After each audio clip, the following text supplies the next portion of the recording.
Comenzamos ahora con lo que sigue, con la charla que tiene que ver con el crimen organizado, violencia e impunidad. Es el título de este diálogo. Estará moderado por Carlos Jornet. Le damos un aplauso, lo invitamos a subir al escenario. También invitamos a quienes van a dialogar. Marta Ramos, directora editorial de OEM México. Muchas gracias. Andrés Mompotes, director de El Tiempo Colombia. Muchas gracias también. Y Rodrigo Salazar Zimmerman, director del Consejo de Prensa Peruana de Perú. Bienvenidos.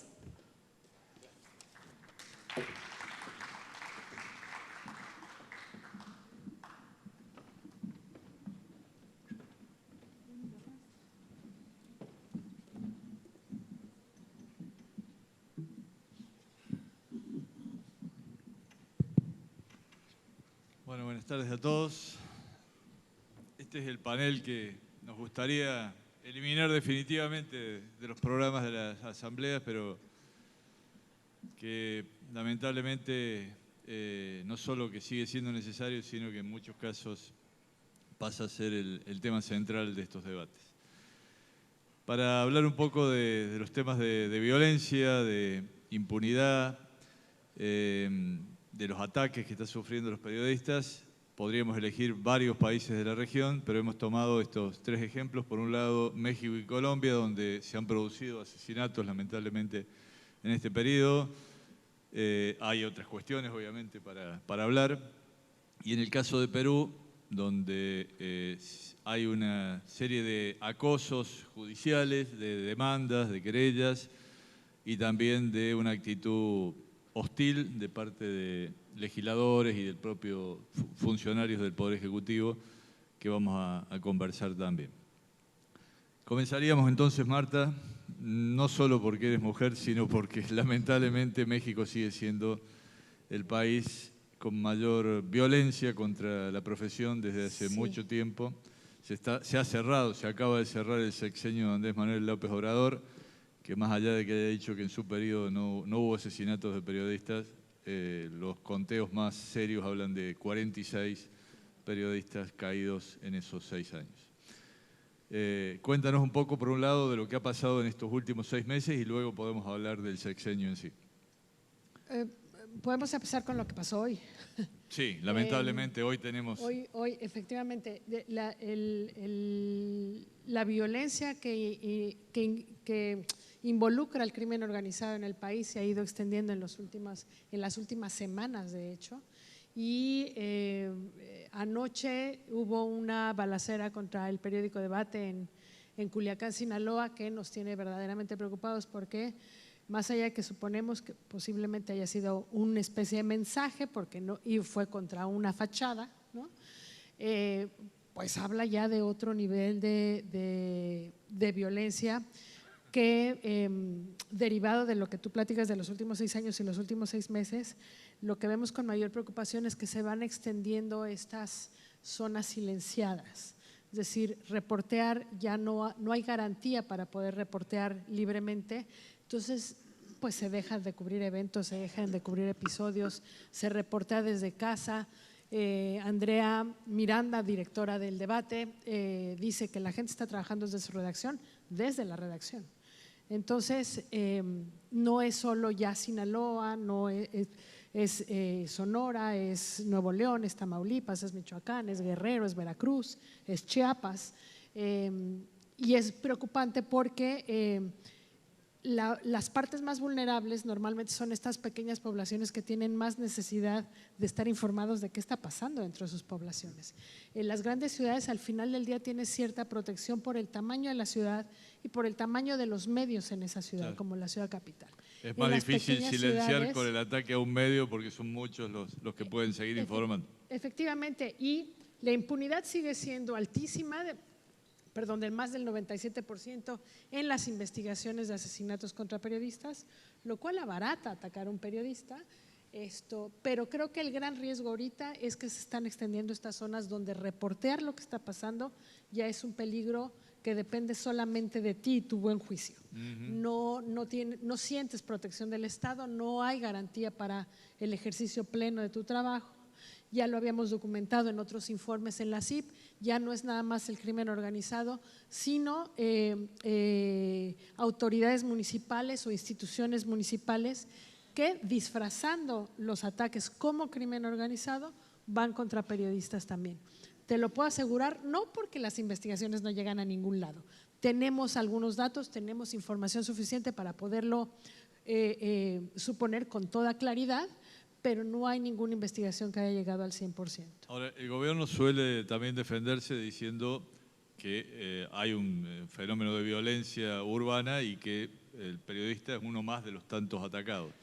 Pero evidentemente cuando se ataca a un periodista no solo se ataca a la persona, sino que se busca ese fenómeno de censura y de autocensura, ¿no? Y de autocensura, eso es lo que debería ser peligroso. Sí, obviamente es reprobable que ataquen a un periodista como que ataquen a cualquier otra persona. Sí. Pero el efecto que tiene atacar a un periodista es este efecto. Es el efecto de no es un periodista el que está informando qué está pasando y se presta para que verdaderamente las campañas de desinformación de donde vengan, de autoridades del crimen organizado, que las tiene también, tiene estrategias muy sofisticadas para ello, vayan por encima del reporteo y por encima de la información verificada. Ahora, México es uno de los países que tiene mecanismos de protección de periodistas. ¿Por qué no es efectivo? Bueno, le han cortado el recurso, ese es un asunto muy importante. Las medidas que se toman no son las medidas adecuadas. En la mayoría de los casos, lo que pretende hacer el mecanismo son dos medidas que a mí me parecen absolutamente inútiles. Una es el botón de pánico, que depende que esté cerca del botón de pánico, si no el botón de pánico no sirve de nada. Y la otra es la extracción de la persona, ¿no? Entonces tú dices, yo me siento atacado, bueno, pues muévete de ciudad. Y es un poco en menor escala lo que platicábamos en la mañana sobre los reporteros en el exilio. ¿Cómo me muevo, a dónde me muevo y de qué voy a vivir? ¿No? Es decir, no es tan fácil cuando estamos hablando de una persona. Cuando hablas de un ataque a un medio completo, ¿qué vas a hacer? ¿Mover a toda la redacción a otro estado? No son medidas que hayan funcionado. Recuerdo el caso de un reportero en la zona de la Sierra de Puebla que dice, oigan, pero ser reportero es un trabajo, yo tengo mi negocio de copias y el negocio de copias es el que me da para pagarle la escuela a mi hijo, ¿por qué lo voy a dejar? Claro. Entonces, mejor no reporteo, mejor dejo el reporteo y yo me dedico a esto y sigo mi vida en mi ciudad con mi familia como lo he estado haciendo hasta ahora. Y se silencian voces, ¿no? Para mí ese es el gran riesgo ahorita. Vamos a volver a la situación de México, pero me gustaría también, Andrés, que nos cuentes un poco. Un momento que te acercan un micrófono. Lo que pasa es que la traducción, si no, no puede actuar.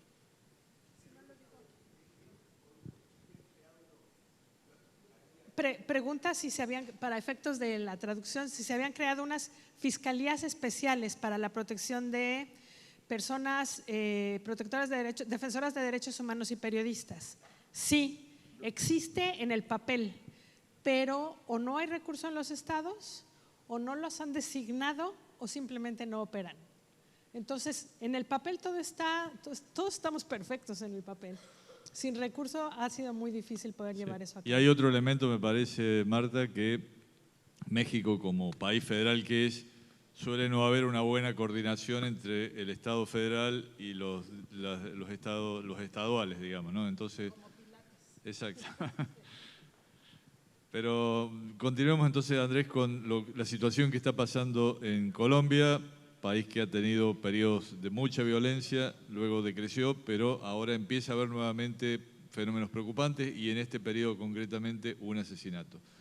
¿Cuánto influye en eso, cuánto crees que influye en eso ese clima de hostilidad que plantea la Presidencia de la Nación y que AMI acaba de expresar a través de un comunicado? En dos dimensiones, Carlos, para primero hablar de la gravedad de que de todas maneras, pese a que los momentos más difíciles de Colombia, cuando había muchos asesinatos de periodistas, se han reducido y eso evidentemente da algo de respiro, pero no una tranquilidad absoluta, porque repasando antes de subirme a esta conversación, me di cuenta que cada reporte de periodo para la CIP tiene al menos un asesinato de un periodista colombiano. Sí. Al menos uno. Uno ya es Ya trágico, preocupante. demasiado. Y lo que está viniendo, lo que ocurre con ese caso es que demuestra algunas similitudes con lo de México en relación con, primero, ¿dónde se producen esos crímenes? Se producen por lo general en las periferias. Zonas más aisladas, digamos. Las zonas más aisladas no ocurren con los periodistas de las grandes ciudades, en las zonas donde el control o el intento de control territorial de las mafias, de los criminales, de las bandas que aún son disidencias de las antiguas guerrillas, intentan tener su poder y el periodismo se les vuelve un tema muy incómodo. Esa es una primera coincidencia. Una segunda es el efecto de eso. El efecto, tú hablas de la autocensura, Marta, en el caso de los periodistas colombianos asesinados en los últimos 5 informes que hemos hecho para la CIP. Lo que uno ve no solamente es que se silencia el periodista, sino se silencia todo un medio de comunicación, porque en esos sitios el periodista prácticamente es un medio de comunicación. Claro. Ese periodista que es el director del medio, si él no está, se acabó el medio de comunicación. Y estamos viviendo un fenómeno de desiertos informativos, de desaparición de medios comunitarios, regionales, con mucha gravedad, especialmente en esas zonas donde antes había algo de control, ahora no hay, sino silencio y miedo en relación con esos grupos armados. El otro tema, tú mencionabas las medidas de control. Uno de los periodistas asesinados en estos periodos tenía escoltas, tenía guardaespaldas. En tu caso veo que también.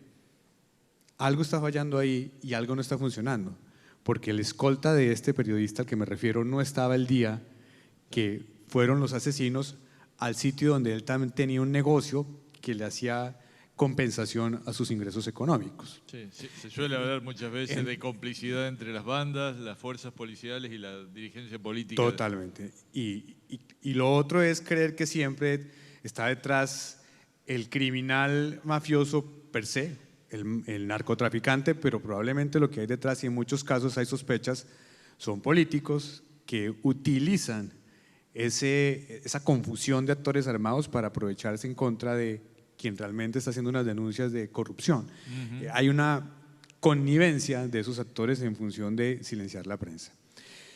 Tú preguntabas, Carlos, y esto qué tiene que ver con el clima de hostilidad en Colombia. En un país en el que el odio, la denuncia, el acoso se puede traducir en muerte, es muy grave que exista ese clima de hostilidad. Porque el clima de hostilidad favorece que eso que algunos consideran simplemente violencia digital, por ejemplo, se traduzca en violencia física. Y esa agresión en una situación de antecedentes como los colombianos se puede traducir en un asesinato. Entonces, todo clima de violencia que sea movido, patrocinado por voces oficiales, por funcionarios del gobierno, debe tener la reflexión de que eso se puede traducir en algo más grave. Y ahí hay una discusión que la sociedad colombiana tiene que tener. Sí, es como encender una cerilla, un fósforo dentro de un depósito de combustible. Tarde o temprano puede llegar a explotar. Y lamentablemente eso no se termina de entender. Cito algunas de las frases de Petro de los últimos tiempos: muñecas de la mafia para las periodistas mujeres, lo cual es una doble agresión. Periodismo Mossad, también hay una discriminación. Y bueno, y acusaciones a dirigentes, a dueños de medios, a periodistas. Realmente un clima muy confrontativo contra la prensa en general, pero además con una especie de pátina de complicidad con los medios llamados alternativos, que según el presidente Petro son los que dicen la verdad, a diferencia de aquellos otros que son los tradicionales. Y bueno, y todo eso con presiones de grupos armados que, como bien dice, son en general desprendimientos de la FARC y de otros grupos terroristas del pasado. Pasemos al caso de Perú, donde por suerte no tenemos asesinatos, pero sí una ola de proyectos de ley, de demandas, de querellas por difamación, planteadas muchas veces por funcionarios o legisladores, ¿no? Perdón. Buenas tardes. Efectivamente, el Perú es un país que desde el año 2016, podría decir, hacer un corte, se presentan proyectos de ley lesivos a las libertades de expresión y las libertades de prensa, con ánimos de ampliar, por ejemplo, la pena de cárcel a periodistas. En el Perú hay cárcel para casos de difamación, intentos incluso de crear una suerte de delito de instigación a la violencia para la prensa que cubre protestas. Para entender un poco el contexto, la presidenta del Perú, Dina Boluarte, tiene 92% de desaprobación. Usualmente hay protestas contra ella, ahora último, digamos, una suerte de protestas, digamos, en contra de la delincuencia, pero lo que hay detrás es un intento de que no se digan ciertas cosas que incomodan a los poderosos. Y ahí están las querellas, por ejemplo, ¿no? El expresidente del Congreso, que salió en la última legislatura, dijo claramente: yo voy a denunciar o querellar a un periodista por semana, y lo hizo. 3 semanas constantemente, digamos, presentando querellas o denuncias contra periodistas. Esto ha pasado siempre, lo que pasa es que ahora te dicen de antemano, por si acaso, bien esto, ¿no? Y algo que también podemos notar que está asociado a esto que mencionabas, Carlos, es, si bien el Consejo de la Prensa dice desde el año 2019-18, cada año es el peor año para la libertad de expresión en el Perú después de la autocracia de Fujimori, hay 2 periodos que podríamos sacar dentro de esos años, ¿no? Uno en el cual tienes a los congresistas, funcionarios públicos que te demandan, que te dicen que eres una prensa vendida, etcétera. Y ahora lo que podemos ver es que las cabezas del Congreso, o algunas de las cabezas del Congreso, representan al crimen organizado, la minería ilegal, por ejemplo, ¿no? Narcotráfico en otros casos. Y allí es donde tú ves que aquellas personas que están detrás de la prensa, que están intentando crear proyectos de ley o que querellan periodistas, representan intereses oscuros, que ya han sido, por cierto, descubiertos por la prensa. Un ejemplo muy pequeño: la semana pasada un congresista dijo que podía existir en el Perú algo que se llamara el delito de terrorismo de prensa. Este señor es congresista de un partido de izquierda que llevó a Pedro Castillo al poder, el expresidente, hermano de un funcionario público sentenciado por corrupción, hoy día prófugo de la justicia, y que según alguna prensa se habría escapado utilizando el auto presidencial de Dina Boluarte.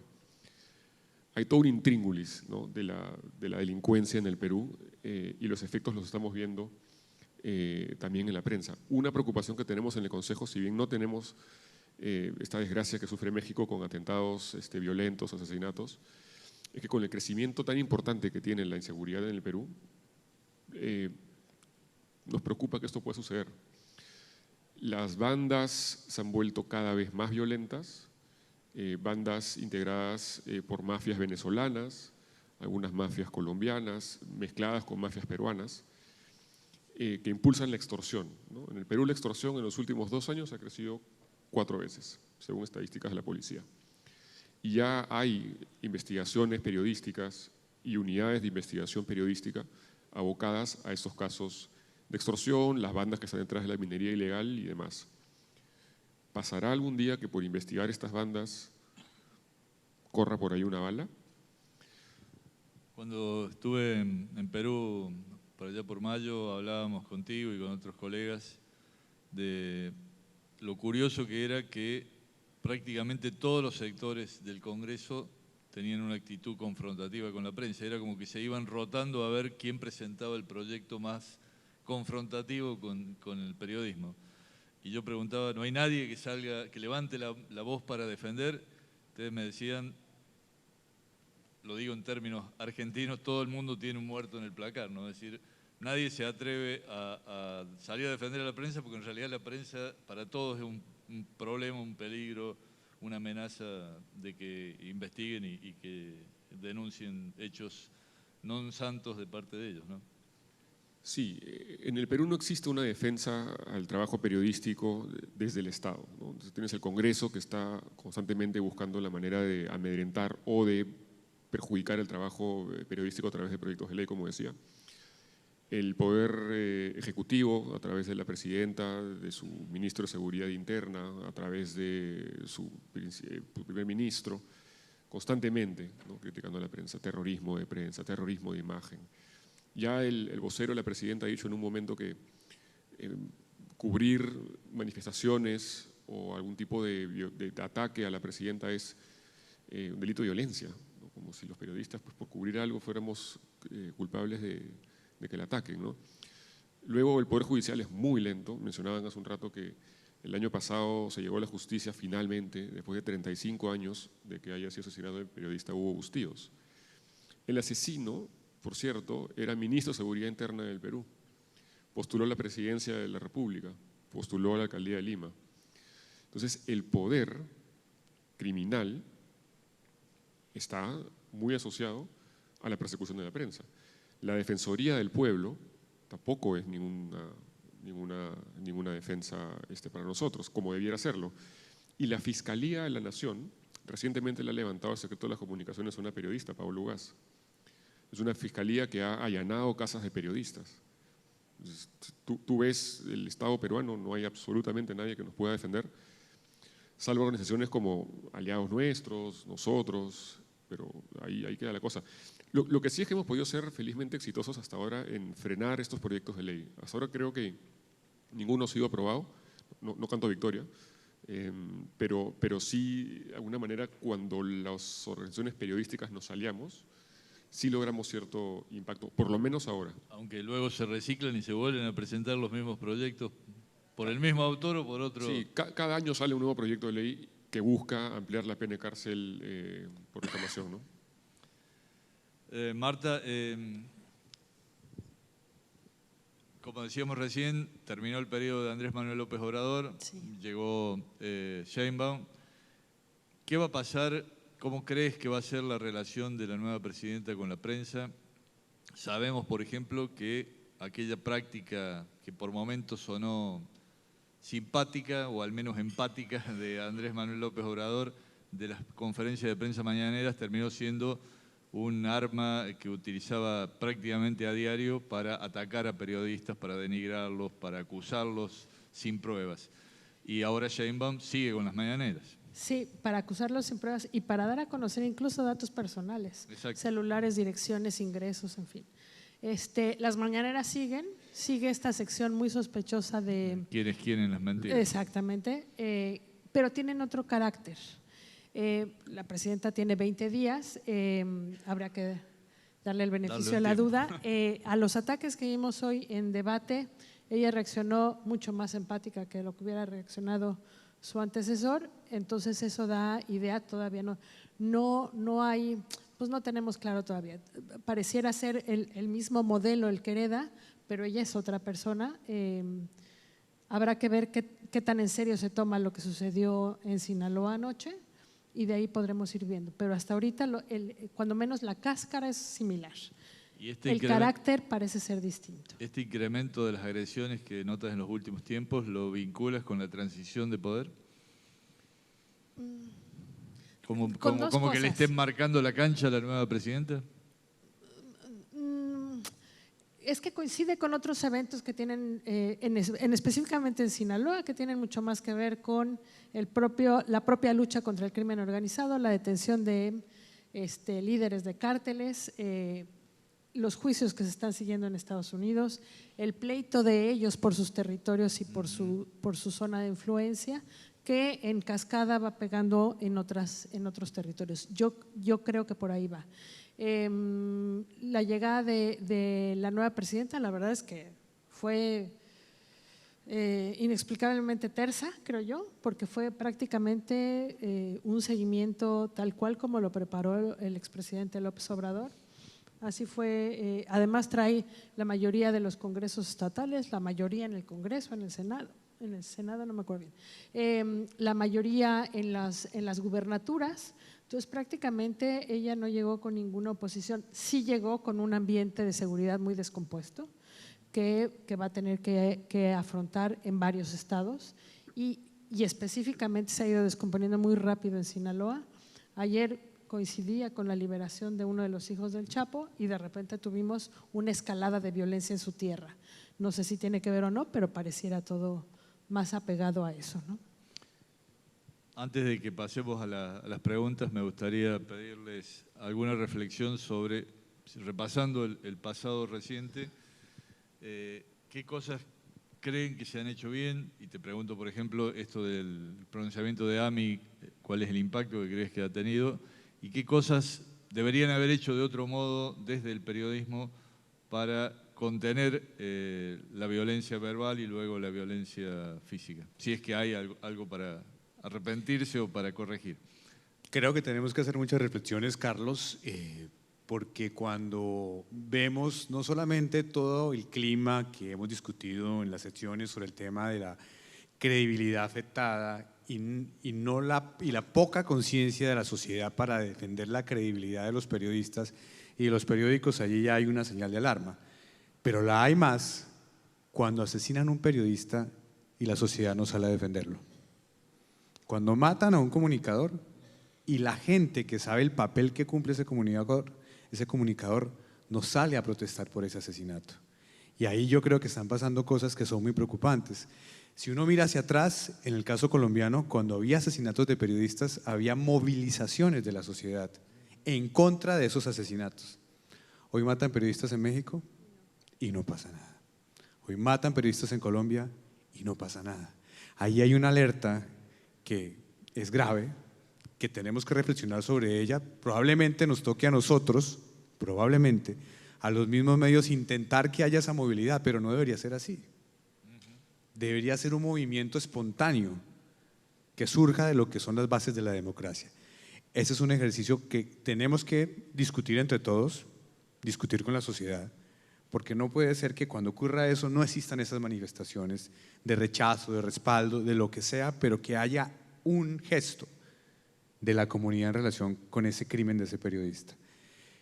Me hablabas del pronunciamiento ya colectivo que tuvimos más de 30 periódicos en Colombia recientemente rechazando esos ataques del gobierno, del oficialismo, invitando, eso sí, a que exista la manera en la que la sociedad pueda escoger qué tipo de información quiere con un sentido crítico, libre, autónomo, pero sobre todo pidiendo respeto por aquello que no puede permitirse en una sociedad libre y con principios democráticos. Hay que hacerlo con más frecuencia. Tenemos, creo yo, que entender que lo que está pasando con estos nuevos líderes implica tener una actitud un poco más proactiva en función de no dejar que eso se vuelva costumbre. Se naturalice. Y se está naturalizando. Ese es el problema. Lo que pasa es que la prensa no hemos vivido este momento como para sentirnos un contrincante. Y yo entiendo el riesgo. No nos podemos volver un contrincante distinto al que hace su trabajo, al que simplemente realiza las labores de verificación, denuncia, investigación, información.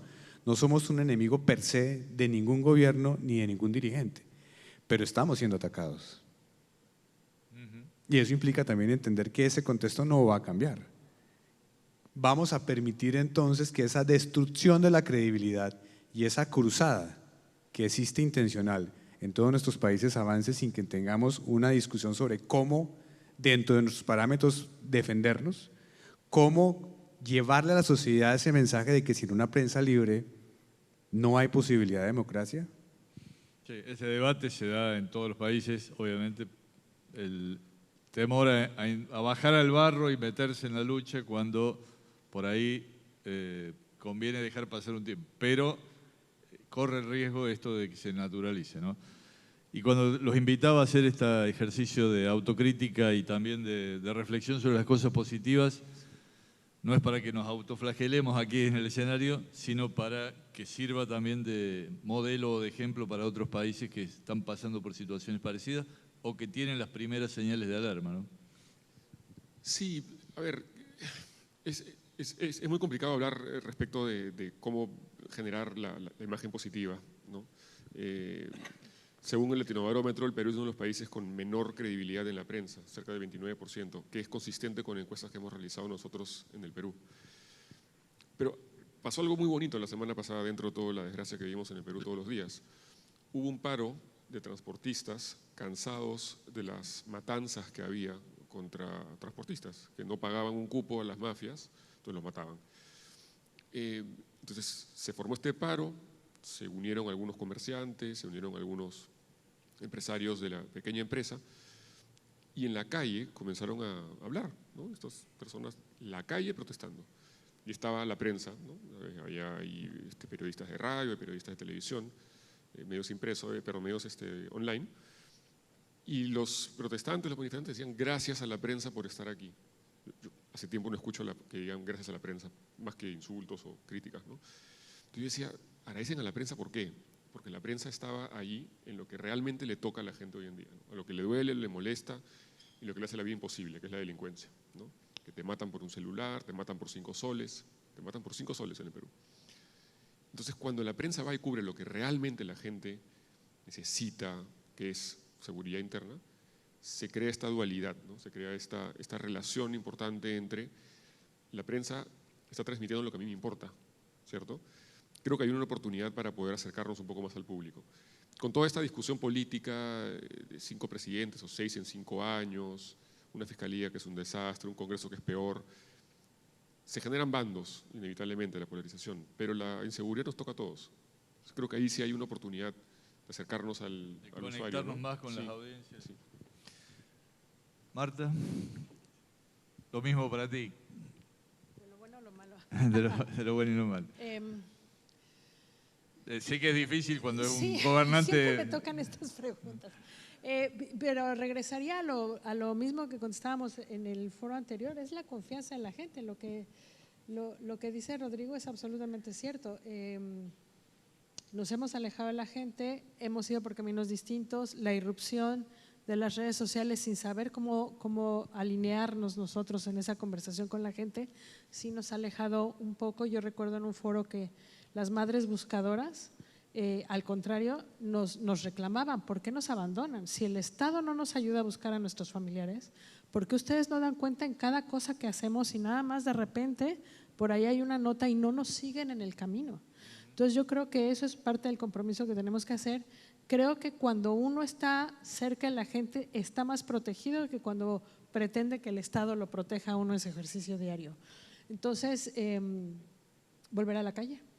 Efectivamente, volver a la calle creo que es un gran ejercicio, ¿no? Muy bien, tenemos 5 o 6 minutos para hacer algunas preguntas. Aquí, Miguel.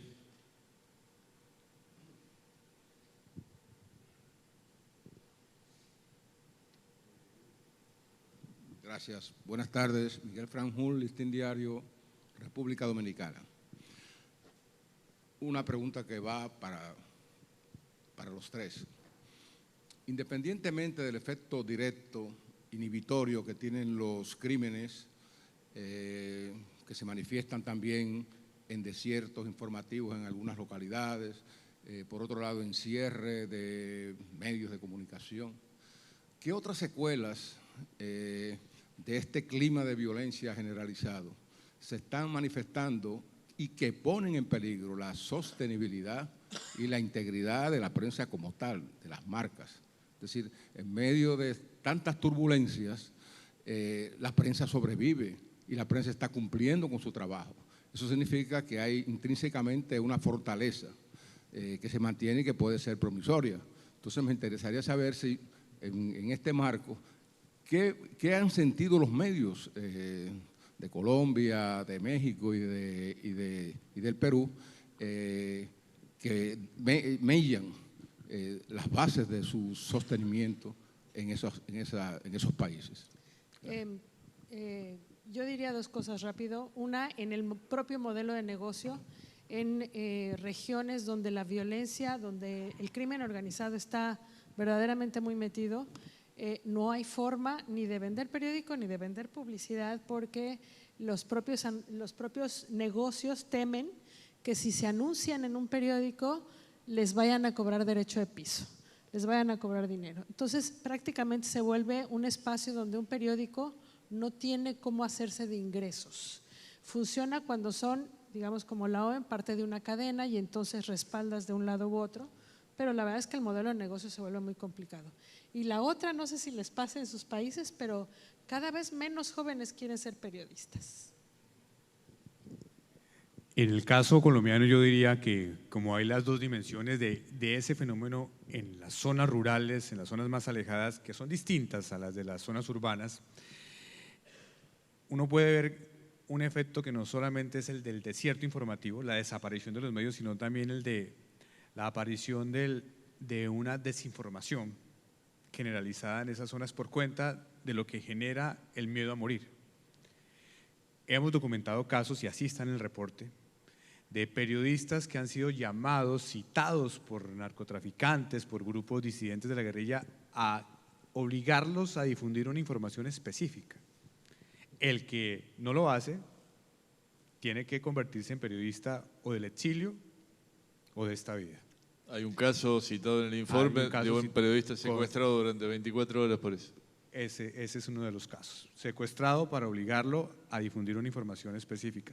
Lo que tendríamos ahí es una información dominada por estos grupos armados que genera una distorsión sobre la realidad, porque también hay que reconocer, no todos los medios que están en las ciudades tienen la capacidad de ir a la ruralidad, a las zonas de conflicto, a detectar y a poder percibir lo que está pasando.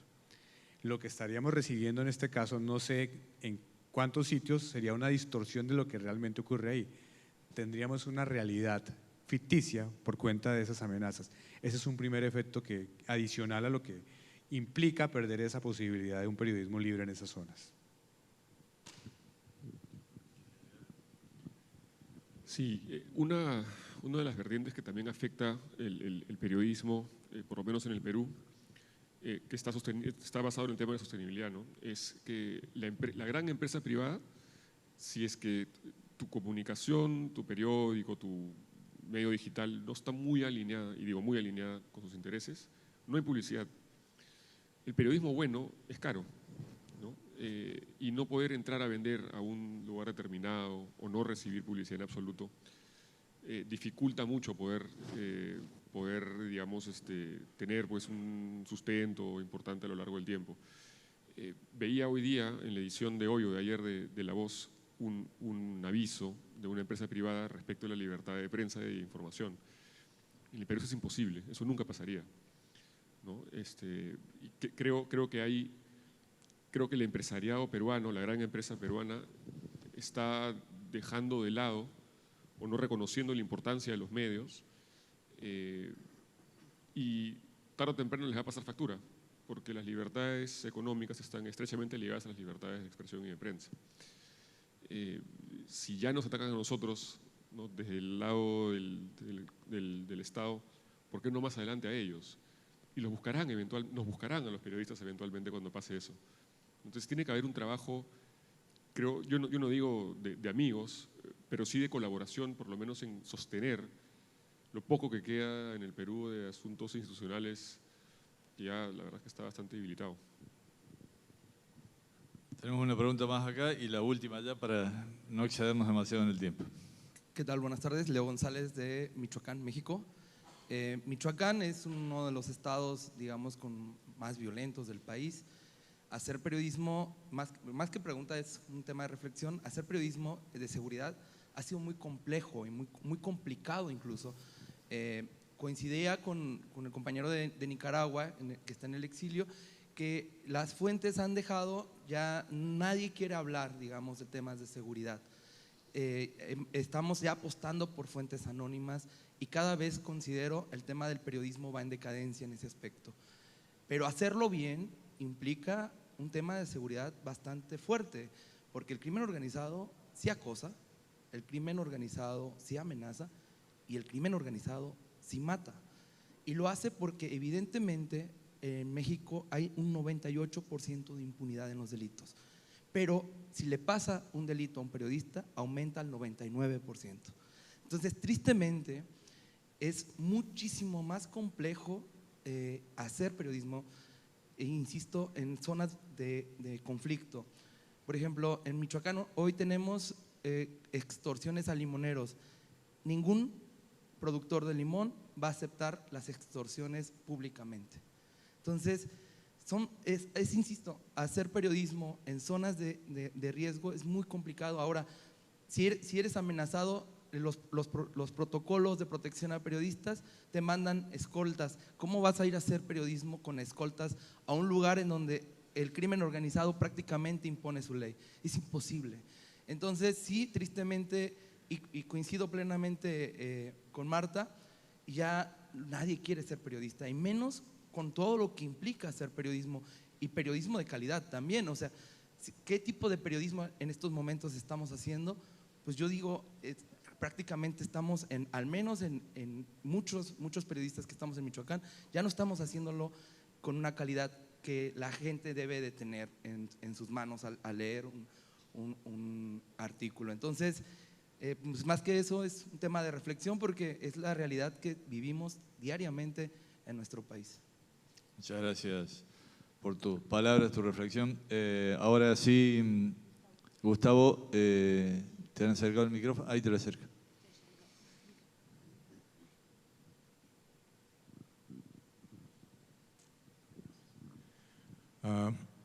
Muchas gracias. Simplemente para quizás contextualizar un poco las palabras de Rodrigo, creo que la media peruana, de alguna manera, se desvincula de la población y pierde un poco el contacto en las últimas elecciones de Castillo, cuando se suma casi toda la televisión y gran parte de la prensa escrita a este inmenso fake continental que fue el fraude supuesto con que había ganado las elecciones, ¿no? Eso creo que nos genera un problema en aquella época y que no ha sido superado hasta ahora. Eso, de alguna manera, mirándolo hacia atrás. Que Castillo haya sido un fraude, esa es otra cosa, ¿no? Eso no lo quita. Pero que ganó legítimamente, no cabe ninguna duda, por los votos que ganó.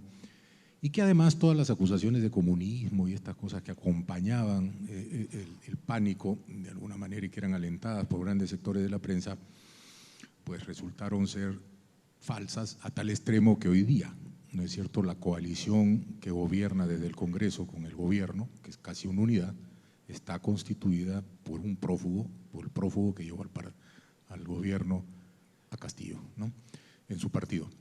Eso es para atrás. Ahora, para adelante, sí comparto el optimismo, ¿no?, de Rodrigo, ¿no? Yo siento que hay un espacio, pero yo sí pediría a la Sociedad Interamericana de Prensa, y este es un pedido particular, digamos que me gustaría que fuera gremial, que observen con mucho cuidado lo que viene en Perú, ¿no? En Perú, el día de ayer se ha aprobado en el Congreso, ya casi la enésima, han cambiado la Constitución 60 o 70 veces, ¿no? En realidad, de facto, se han convertido en una asamblea constituyente y se han constituido ya en un poder total, ¿no es cierto? El Ejecutivo es un apéndice que no sirve para nada, ¿no? O sea, bueno, le sirve, pero digamos para los fines prácticos es un apéndice. Y ayer se ha aprobado un proyecto de ley que baja la votación del Tribunal Constitucional, que es la máxima instancia legal peruana, de 5 miembros para aprobar cosas a 4. Este Tribunal Constitucional era nombrado por ellos. No es que sea un tribunal antiguo, ellos nombraron este Tribunal Constitucional. Pero tal es el grado de los proyectos de ley que están lanzando que inclusive la gente que ellos habían llevado a cabo no querían ser parte ya. Bueno, como tenían 4 y no 7, sacaron una ley ad hoc. ¿Por qué es peligroso esto? Porque el Tribunal Constitucional es el que define todos los diferendos entre las partes. Hoy día la Junta Nacional de Justicia, quien controla las elecciones a través de los organismos como la OMPE, la RENIEC y el Jurado Nacional de Elecciones, está constituida por miembros que han sido, digamos, suspendidos, ¿no es cierto?, o expulsados por el Congreso y sustituidos por el Poder Judicial, restituidos por el Poder Judicial. Obviamente la Junta Nacional de Justicia, y eso lo van a ver muy pronto, va a fallar en contra, los va a sacar, con lo cual toman el control de la Junta, toman el control de todas las instituciones, ya tienen la Defensoría del Pueblo, en fin, tienen una serie de instituciones, todo con miras a las elecciones del 2026. Ciertamente no me puedo quejar, sé lo que viven en México y he participado y no vivimos esto, aunque vivimos una situación de crimen organizado de extorsión, pero creo que sí vamos camino a convertirnos desgraciadamente en una suerte de Venezuela o Nicaragua, ¿no? Creo que vamos por ese rumbo, ¿no? Y lo que quiero es, complementando lo de Rodrigo, es pedirle a la CIP un poco estar siempre atentos porque las circunstancias allá van a ser complicadas en estos próximos 2 años. Gracias. Gracias, Gustavo. Bueno, es lo que decíamos recién, tener en cuenta lo que ocurre en los países que tienen hoy más grado de violencia para empezar a actuar a tiempo en aquellos que van en ese camino, ¿no? Les agradecemos.